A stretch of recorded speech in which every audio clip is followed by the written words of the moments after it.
Assalamu alaikum wa rahmatullah wa marhaba bil muslimin. Aujourd'hui, nous allons parler des deux véhicules qui ont été présentés à Rabat il y a quelques jours. Sa Majesté le roi Mohammed Sadis, Allah Yansuru, a participé à cette cérémonie qui a vu présenter deux véhicules très novateurs qui témoignent de la grandeur du savoir-faire automobile Made in Morocco et qui consolident notre position de leadership en Afrique. Dans cette vidéo, nous analyserons la profondeur de ces deux projets automobiles marocains et comprendre leur importance, leurs atouts ainsi que leurs éventuelles faiblesses.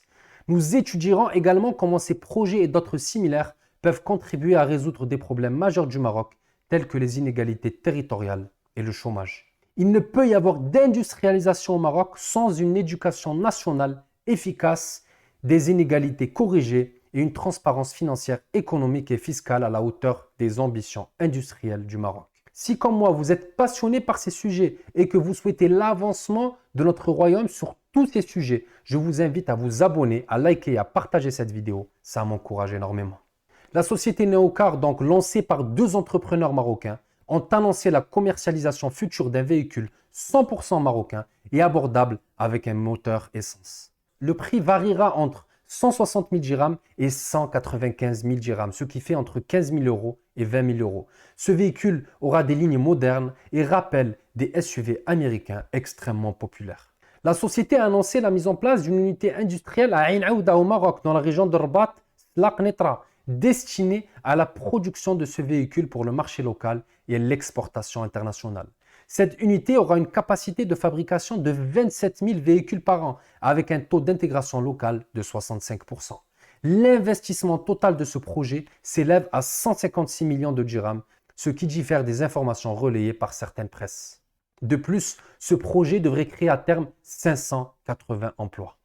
L'histoire de Neocar est un véritable tourbillon de controverses et de questions sur son authenticité et sa réussite potentielle.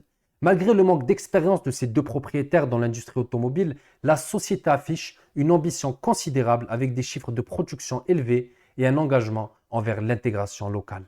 Reste à savoir si Neocar réussira à surmonter les doutes qui pèsent sur son projet et à s'imposer dans un marché automobile compétitif.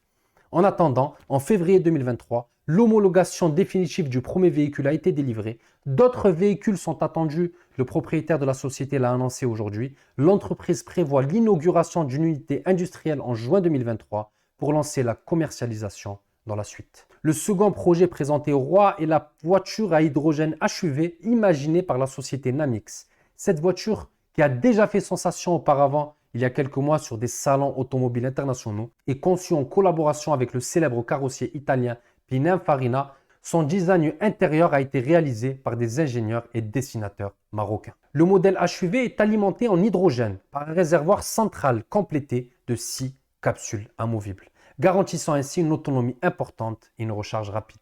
Ce projet novateur place le Maroc à l'avant-garde du développement de nouvelles formes de transport efficaces et respectueuses de l'environnement. À l'occasion de ces présentations, le roi du Maroc a décoré les fondateurs et directeurs des No Motors et de Namix, prouvant ainsi la réelle volonté de l'État marocain et le roi du Maroc de créer une dynamique pour ce qui est de l'industrie locale et du leadership automobile sur le continent africain. Un leadership marocain qui a largement été basé sur les compétences et le talent des ingénieurs marocains ainsi que sur les investissements des Marocains résidant à l'étranger. Malgré ce formidable travail d'équipe, des obstacles majeurs en l'entend empêcher l'industrialisation du royaume.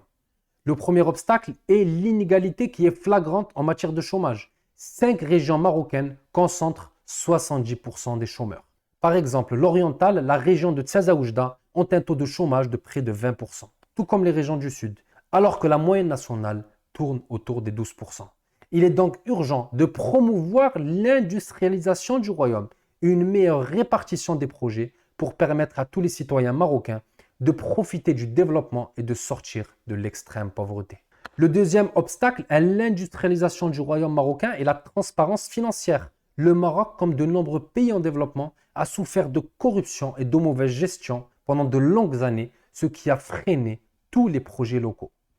Le troisième et dernier frein pour un développement d'un Made in Morocco efficace, c'est l'éducation. Le Maroc a une éducation nationale à 3 vitesses. Les moins riches envoient leurs enfants à l'école publique. La classe moyenne, lorsqu'elle existe, envoient leurs enfants dans des écoles privées qui ont longtemps été meilleures que les écoles publiques, mais dernièrement, leur niveau s'est largement dégradé. Enfin, les plus riches, l'élite marocaine, envoient leurs enfants à l'étranger, à l'international, ce qui crée une inégalité quasi existante qui accentue les inégalités territoriales et économiques qui existent déjà au Maroc. Donc, pour promouvoir une industrie locale marocaine, il faut des cerveaux et une éducation nationale à la hauteur des ambitions. Que seraient les grandes marques automobiles allemandes sans les ingénieurs et le savoir-faire allemand? On peut faire le même constat pour l'industrie japonaise, pour l'industrie britannique. L'éducation nationale doit donc être un chantier parallèle à tous les autres projets liés à l'industrie locale. Il faut également retenir les cerveaux marocains qui partent étudier à l'étranger, en rendant certains postes et métiers plus attractifs au Maroc et en améliorant la qualité de l'éducation de nos universités. Donc, l'industrie est un facteur clé pour le développement économique d'un pays, mais peut également aider à mesurer le taux de développement social, le taux d'égalité qui existe dans un pays. Un pays qui a un développement industriel avancé est un pays, en règle générale, qui a une certaine égalité pour ce qui est de la population et qui donne l'opportunité à toute sa population de pouvoir travailler dans ces industries et de profiter des avancées technologiques de son pays. Donc, pour promouvoir l'industrie locale, il est important de mettre en place des politiques d'égalité entre les régions, des politiques de transparence politique et financière, ainsi qu'une éducation nationale de qualité. Une éducation solide est essentielle pour former une main-d'œuvre qualifiée capable de soutenir l'industrie locale. En mettant en place ces mesures et en renforçant les secteurs clés de l'industrie marocaine, le Maroc peut renforcer son industrie et favoriser son développement économique. Une parole de l'homme d'affaires français Antoine Ribou, l'innovation est une alliance entre recherche, marketing, instinct, imagination, produit et courage industriel. Grâce aux efforts du roi et au travail acharné de Marocains qui aiment leur pays, le Maroc a le potentiel pour atteindre ses objectifs. Reste à savoir si tous les problèmes sociaux et économiques qu'on connaît actuellement seront corrigés pour être en adéquation avec tous ces projets ambitieux. Barakallahu fikum, Allah yajazikum bi khair. Merci d'avoir regardé ma vidéo. N'hésitez pas à liker et à partager et à commenter. Laissez-moi un commentaire, dites-moi ce que vous en pensez. Encore une fois, bienvenue à tous les nouveaux abonnés. Barakallahu fikum, Allah yajazikum bi khair. Wassalamu alaikum wa rahmatullahi wa barakatuh.